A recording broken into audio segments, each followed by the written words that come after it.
Aí, ó, churrasqueira feita com fundo de máquina de lavar antiga aí, ó. Custo uns R$20 só.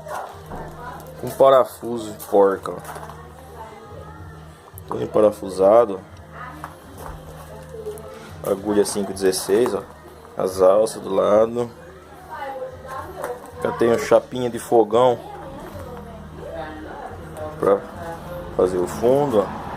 A alça. Pé de ponta cabeça pra vocês verem, ó.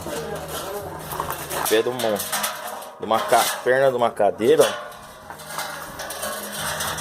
Aí, ó. Nada de solda.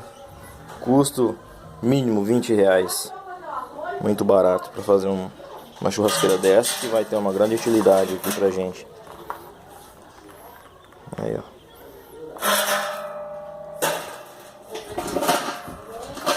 Custo quase zero, ó. É isso aí.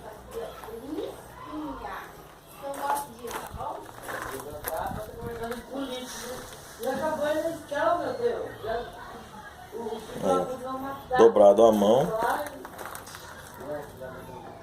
Essas agulhas 5,16 foram dobradas tudo à mão, sem muita força.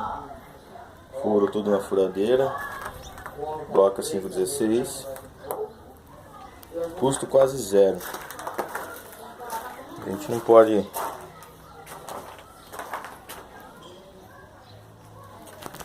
logo mais à noite. Agora estamos utilizando esse trem aqui. Vamos mostrar o tempo pegando fogo.